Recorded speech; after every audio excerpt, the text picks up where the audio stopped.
욥기 전반부에 나타난 내용의 말씀을 읽어보면 욥이 철저하게 버림받는 기사들로 채워져 있습니다. 그는 하나님으로부터 버림을 받았습니다. 아내와 친구들로부터도 버림을 받았습니다. 그러나 후반부의 기사는 정말 행복한 사건들로 채워져 있습니다. 하나님이 그를 받으셨습니다. 친구들과의 관계가 정상화되어졌습니다. 그러면서 잃었던 재산의 회복은 물론 열남매를 다시 낳는 복을 받게 되어집니다.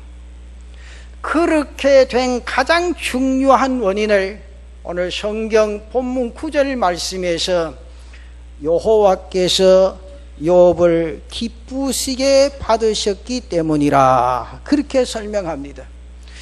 우리는 여기서 흥하느냐 망하느냐, 성공하느냐 실패하느냐, 잘 사느냐 못 사느냐의 관건은 하나님과의 관계에 있다는 사실을 주목해 보실 필요가 있습니다. 하나님이 욥을 받으셨다는 것은 욥이 하나님의 마음에 들었다는 것을 뜻합니다. 그리고 그 이유 때문에 욥의 고통이나 시련이 안개 거친 듯이 사라지게 되어졌다는 거지요. 그래서 오늘 본문의 말씀을 가지고 하나님이 받으시는 사람이라 그런 제목으로 잠시 말씀을 드릴 때, 오늘 이 예배에 동참한 모든 성도들 땅 위의 삶이 하나님 받으시는 삶이 되실 수 있기를 축원합니다. 그 첫째는 하나님이 받으시는 사람은 어떤 사람인가? 오늘 42장에 나타난 내용의 말씀을 보면 욥이 어떤 사람이었습니까? 왜 하나님이 그를 받으셨는가? 그 이유가 분명하게 밝혀져 있는데, 그 첫째는 하나님을 체험했기 때문이라 그 말이죠. 오늘 본문 5절 말씀에 보면 이렇게 말합니다. 내가 주께 대하여 귀로 듣기만 하였사오나 이제는 눈으로 주를 배웠나이다. 욥의 고난은 정말 말할 수 없는 처절한 것이었습니다. 재산이 다 불타버립니다. 그렇게 애지중지 기르던 짐승이 약탈당해갑니다. 집이 무너지고 그렇게 사랑하던 열남매는 압사당했습니다. 자신은 병들고 가정이 평지북산되었습니다. 친구들의 비난이 빗발쳤습니다. 이웃들의 조소가 그치지 않았습니다. 그러나 욥은 그 고난을 통해 살아계신 하나님을 만났습니다.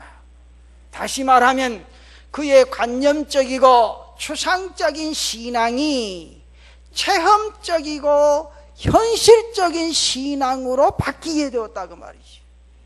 욥이 고난을 당하기 전에 알고 믿었던 하나님은 자기와는 별 상관도 없이 멀리 계시는 그런 하나님이었습니다.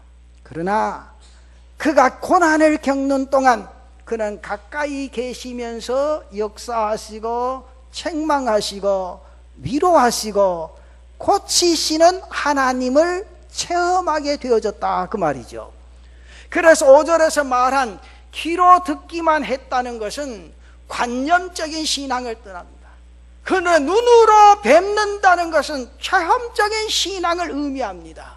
사랑하는 성도 여러분, 고난이나 혹은 실패나 고통이 그것만으로 끝나버린다면 의미가 없지만은, 그런 실패나 고통을 통해서 내 자신의 믿음이 자라고 하나님의 능력이나 사랑을 체험할 수 있다면 그 고난이나 고통은 의미도 있고 가치도 있다는 겁니다. 귀로 듣는 것은 지식적인 신앙입니다. 스승한테서 듣습니다. 친구한테서도 들을 수가 있습니다. 이 시간 부족한 종이 말씀을 전하는데 이 설교 시간에 듣고 또 성경 공부 시간에도 들을 수가 있습니다. 하나 중요한 것은 눈으로 보는 것이라 그 말이죠. 우리 속담에 보면 백문이 불여일견이라 그런 말이 있습니다. 귀로 100번 듣는 것보다 한 번 보는 것이 낫다는 뜻이죠. 욥이 집이 무너집니다. 자식들이 압사당합니다. 그렇게 정성스러운 어떤 재산이 다 불타는 뼈저린 고통 속에서 하나님을 만나십니다. 신앙은 체험을 통해 자라고 성장하게 됩니다. 인격 형성과 발달이 만남과 접촉을 통해서 이루어지는 것처럼 신앙은 하나님의 사랑과 능력을 체험함으로 성장하게 되고 자라게 되는 것입니다. 그리고 하나님께서는 그 사람을 기뻐하시고 받으시게 되어진다 그 말이죠. 저는 우리 남부민중학교 모든 성도들이 지식적인 신앙에서 체험적인 신앙으로 바뀌는 역사가 있기를 바랍니다. 그 다음에 성경에 보면 두 번째는 회개했기 때문입니다. 오늘 6절의 말씀을 보면 이런 말씀이 있습니다. 그러므로 내가 스스로 거두어 드리고 티끌과 제 가운데서 회개하나이다. 주경가 메투헬리는 욥이 회개한 죄가 이런 것들이었다 그러면서 그가 이렇게 기록을 해 놓았습니다. 하나님의 능력을 과소평가한 죄, 자신을 스스로 의롭다고 합리화시키던 죄, 자신의 의를 정당화하기 위해서 친구를 멸시한 죄, 그런 것들이라고 그러죠. 여러분, 진정한 회개는 진리의 인식에서 출발한다는 말이 있습니다. 옳은 줄 압니다. 욥의 회개는 그가 영원한 진리이신 하나님을 만나고 나서부터 시작이 되어집니다. 욥은 하나님 앞에 잘못된 죄를 회개했습니다. 시간이 흐르면서 그리고 자신의 고난이 너무 가혹하다는 판단을 하기 시작하면서부터 하나님의 처사에 대해 불평이 일어나고 불만이 자신의 가슴 속에 품어지기 시작이 되어집니다. 그러면서 하나님을 향해 대들고 불평을 털어놓기도 시작을 합니다. 마치 하나님께서 실수라도 저질러서 이 일을 그리천냥 대들었습니다. 욥은 그 점을 철저하게 회개를 합니다. 하나님은 아무 잘못도 없으십니다. 하나님 아무 잘못도 실수도 없으십니다. 고백하면서 내가 다 잘못했습니다. 그렇게 회개를 합니다. 오늘 나에게도 내가 잘못했고 실수했기 때문에 벌어진 결과들을 하나님께 떠밀고 투정하고 원망했던 잘못들이 없습니까? 바로 그것들을 철저하게 회개해야 한다는 거지요. 철저한 회개는 은혜의 전제 조건인 줄로 믿습니다. 하나님께 책임을 떠넘긴 죄, 하나님을 실수자로 몰아세운 죄, 형제를 원망하고 미워한 죄, 자기의 일을 내세우고 교만에 빠졌던 죄를 회개한 뒤에 하나님께서 그를 받으시는 은혜를 받게 되어졌다는 겁니다. 회개란 것은 자기 성찰, 자아 성찰입니다. 하나님을 하나님으로 인정하고 신뢰하는 행위입니다. 회개 없이 교회를 들락거리고 입을 열어 찬송 부르고 봉사를 한다는 것은 하나님이 원하시는 바가 아니라 그 말입니다. 오늘 사랑하는 성도 여러분, 지식적인 신앙에서 하나님 앞에 철저하게 회개하고 체험적인 신앙을 통하여 하나님이 받으시는 땅 위의 삶을 믿음으로 달려가는 성도들 되시기를 축원합니다. 그러면서 세 번째는 화목했다고 했습니다. 오늘 본문 10절 말씀에 보니 욥이 그의 친구들을 위하여 기도할 때 여호와께서 욥의 공경을 돌이키시고 여호와께서 욥에게 이전 모든 소유보다 갑절이나 주신지라. 오늘 8절 말씀에 보면 그런즉 너희는 수소 7과 수양 7을 가지고 내 종 욥에게 가서 너희를 위하여 번제를 드리라. 내 종 욥이 너희를 위하여 기도할 것인즉 내가 그를 기쁘시게 받으리니 너희가 우매한 만큼 너희에게 갚지 아니하리라. 이는 너희가 나를 가리켜 말한 것이 내 종 욥의 말 같이 옳지 못함이라. 그렇게 말합니다.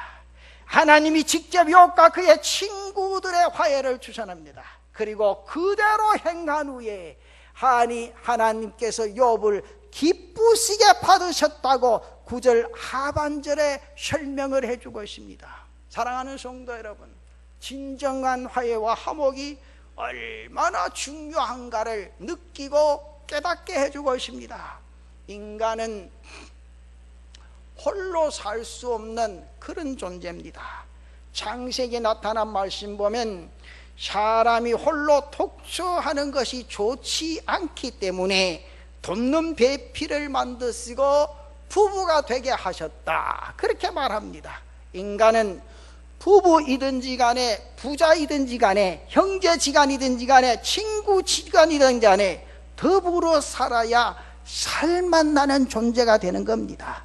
그리고 더불어 살면서 서로가 위로하고 서로가 돕고 서로가 정을 나누며 살아야 합니다. 이번 세월호 사건이 일어나고 나서 제가 우리나라 사고 난 현장 일들을 일일이 써놓은 그 책들을 한번 읽어봤습니다. 그러면서 이 말씀을 준비하면서 아주 귀한 진리를 하나 발견했어요. 여러분들 아직도 머리에서 잊혀지지 않는 사건이 있지요. 상풍백화점 붕괴 사건, 정말 대형 참사였습니다. A동 지하 3층 지하 12m에 매몰되어져 있던 24명의 이야기, 이들이 51시간의 사투 끝에 구출되어진 사건은 불행 속에서 들려온 쾌보였습니다. 그들 24명이 지하 12m에 매몰된 지 51시간 동안이나 죽지 않고 살아있다가 구출되어졌다. 그 이유가 무엇일까? 거기에 6가지를 적어놓은 것을 제가 읽어봤어요. 거기에 보면 첫째는 수색조에게 발견되었기 때문이다. 그 말은 구조대원들이 발견했기 때문이다. 두 번째는 구조대원의 소리를 듣고 신랄 같은 소리지만 나를 살려주세요, 살려주세요 하는 구원을 호소했기 때문이다. 만일 그들이 지친 나머지 살려달라고 호소를 하지 아니했다면, 소리를 지르지 아니했다면 구조되지 못했을 것이다. 세 번째는 그들이 있는 곳에 철근 기둥이 버티고 있었기 때문이다. 네 번째는 그들이 랜턴을 가지고 있었기 때문이다. 그들은 잠깐 동하신 랜턴으로 빛을 비추면서 서로의 존재를 확인하고 그러면서 실망하지 아니하고 살아남을 수 있게 되어졌다. 빛을 가지고 있거나 빛을 바라보는 사람은 죽지 않는다. 다섯 번째로 냉장고가 있었고 그 안에 먹을 것이 있었기 때문이다. 마지막으로 신속하고 신중한 구조 작업을 펼쳤기 때문이라, 그렇게 써놨습니다.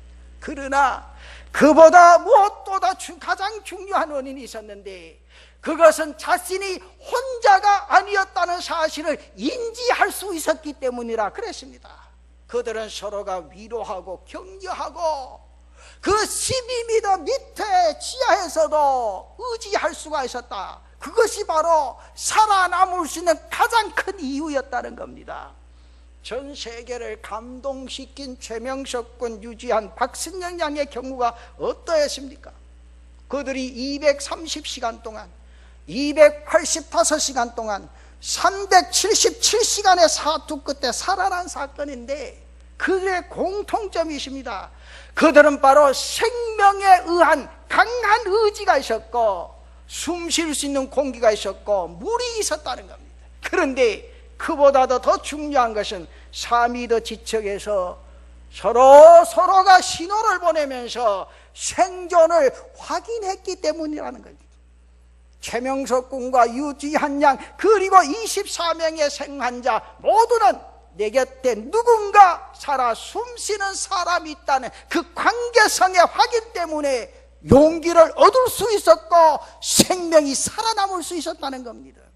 그렇다면 하물며 머나먼 인생길 거칠고 황량한 길을 걷는 사람들은 말할 나위가 없는 것입니다. 욥을 찾아온 친구들은 지난날 자신들의 과격했던 언행에 대해서 진심으로 사과를 합니다. 욥은 그들을 위해 진심 어린 기도를 드립니다. 이 너그럽고 화기애애한 사건이 있은 후에 하나님께서 욥을 만나십니다. 욥의 공경을 회복시켜 주셨습니다.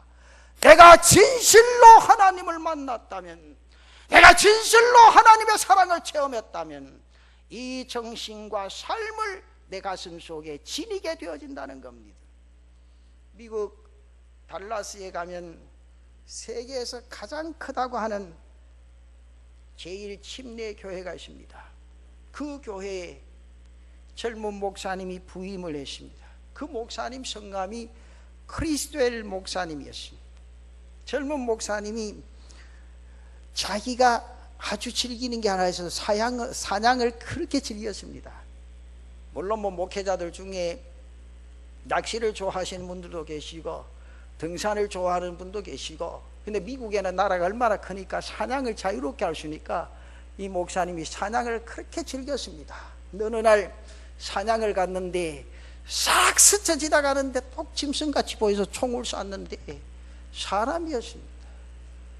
그래서 가보니까 사람이 쓰러져 있고 죽었습니다.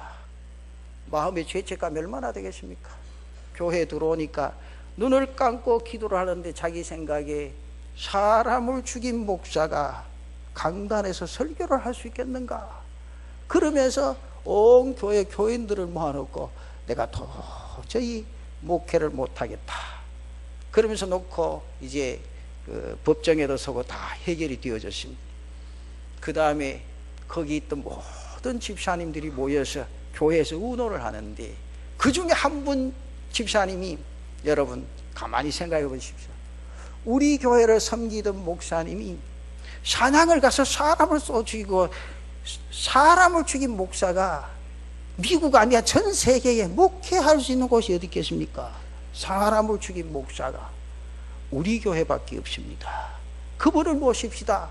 그러면서 모두가 박수를 치고 그분을 모셨는데 그분이 그 교회에서 정말 그 사람 가슴에 안고 뜨겁게 눈물 흘리며 목회하는 가운데 세계 제1의 교회로 만들었다는 거예요. 크리스웰 목사님 그 사건 이후로 예수 그리스도의 십자가 그 구속을 가슴 속에 안을 때마다 이 교회에 뼈를 묻는 그런 삶의 역사를 이뤄가야 되겠다는 결심이 있었다는 겁니다. 자신에게 베푸신 하나님의 긍휼과 사랑에 감격할 수밖에 없었다는 겁니다. 그 교회를 아는 사람들은 만일 그때 그 사건 때문에 그 교회가 크리스웰 목사님을 정죄하고 내쫓았다면 오늘날 달라스 제일 웅장하고 이 아름다운 침례교회도 그리고 크리스웰 목사님도 있을 수 없을 것이라 그렇게 말을 했습니다. 만일 욥과 그의 친구들이 화해의 손을 잡지 아니하고 서로 공격하고 약점을 둘지어 의를 내세웠다라면 하나님이 그들을 용납하지 않으셨을 겁니다. 사랑하는 성도 여러분, 하나님께서는 하나님을 삶 속에서 체험한 사람들, 그러면서 진실로 자신의 잘못을 회개하는 사람들, 하나님과 올바른 관계 회복을 위해 화목하고 화해할 줄 아는 사람을 받으시고 그를 들어 쓰시는 줄로 믿습니다. 이 삶의 역사를 우리 교회가 아름답게 이뤄갈 수 있는 은혜가 있으시기를 바랍니다. 그러면 두 번째로 하나님이 받으시는 사람이 받는 복이 무엇인가? 오늘 성경에 보니 그 첫째로 공경을 돌이켜 주신다 그랬습니다. 오늘 10절 말씀에 보면 이렇게 말씀을 합니다. 욥이 그의 친구들을 위하여 기도할 때 여호와께서 욥의 공경을 돌이키시고, 그렇게 말합니다. 우리가 이 땅 위의 인생의 삶을 살아가면서 공경을 겪지 않는 것이 가장 바람직한 일입니다. 만약에 공경이 있다면 그 공경이 회복되어지는 겁니다. 그런데 말처럼 쉽게 공경이 회복되는 것 아닙니다. 그런데 욥은 그 공경을 회복했습니다. 오늘 본문의 말씀을 보니 하나님께서 회복시켜 주셨다고 말씀을 합니다. 공경을 돌이키셨다는 것이 욥의 속박을 풀어주셨다는 것이고, 슬픔을 위로해 주셨다는 것이고, 실패를 회복시켜 주셨다는 겁니다. 우리는 여기서 우리의 공경을 돌이켜 주시는 분은 하나님이신 줄로 믿으시기를 바랍니다. 몸부림친다고 되는 것 아닙니다. 약을 쓴다고 되는 것 아닙니다. 나의 삶의 공경이 회복되어지는 것입니다. 하나님의 절대 주권에 속한다는 것을 주목하시고 하나님께 더 가까이 갈 수 있는 귀한 은혜가 있으시기를 바랍니다. 그러면서 욥기는 행복한 결말로 끝을 맺습니다. 해피엔딩으로 끝나는 작품과도 같습니다. 그러나 그것은 하나님의 섭리요 하나님의 주권임을 명심하셔야 됩니다. 돌이키다라는 말은 히브리의 말을 보면 쉬브라는 단어를 씁니다. 풀려난다, 돌아온다는 겁니다. 우리 모든 성도들이 이 무더운 여름철에 풀려나시기를 바랍니다. 돌아오시기를 축원합니다. 누가 나를 풀어주고 누가 나를 돌아오게 하십니까? 하나님만이 그 일을 이루어 주시는 줄로 믿습니다. 그의 역사 속에 젖어들 때 예수 믿는 사람의 감격이, 은혜가 내 삶 속에 있다는 사실을 인지하고 우리의 삶이 감격 속에 젖어들게 된다는 겁니다. 그러면서 욥에게 두 번째 갑절의 복을 주십니다. 오늘 10절 말씀해 보니 그렇게 말합니다. 제일 마지막 셋째 줄에 여호와께서 욥에게 이전 모든 소유보다 갑절이나 주신지라.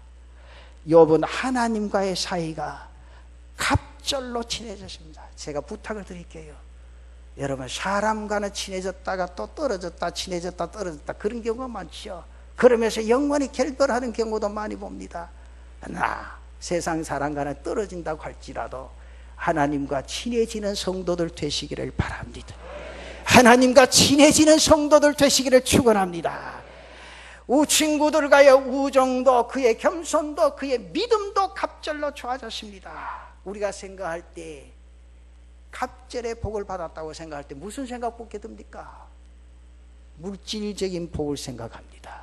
하나 이 성경의 의미는 그 이전에 친구들과의 우정도 갑절로, 그의 겸손도 갑절로, 그의 믿음도 갑절로, 그의 재산도 갑절로, 그의 행복도 갑절로 나타나게 된 줄로 믿습니다. 욥이 이 시련을 겪은 지가 나이가 얼마가 되었습니까? 70세의 시련을 겪은 욥이 몇 살까지 살았습니까? 140년까지 살았으니 그의 수명도 갑절로 받게 되어졌다는 겁니다. 문제는 하나님의 마음에 드느냐 들지 않느냐 갈래길입니다. 사랑하는 성도 여러분, 오늘 이 예배 동참하신 성도 여러분, 하나님의 마음에 드시는 성도들 되시기를 축원합니다. 오늘 우리는 세상 사람의 마음에 드는 자가 아니라 하나님의 마음에 들게 되어질 때 내 인생의 삶은 땅에 누구도 따라올 수 없는 그 감격 속에 젖어드는 은혜가 있다는 사실.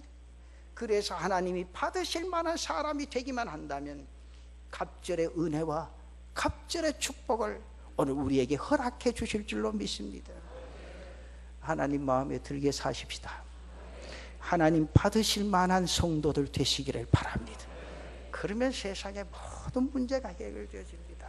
여러분, 내 육으로 태어난 내 아들, 딸도 내 마음에 들기만 하면 내가 못 먹어도, 내가 못 입어도, 여러분 무슨 짓을 해도 그 아이의 욕구를 채워주는 게 인생이라고 한다면, 나를 지으시고 내 이 땅 위에 한평생 삶을 이끌어주시는 그 하나님, 그 하나님의 마음에 들기만 하면, 그 하나님의 마음에 쏙 들기만 하면 오늘 나에게 이루어지지 아니할 게 무엇이 있겠느냐 그 말입니다.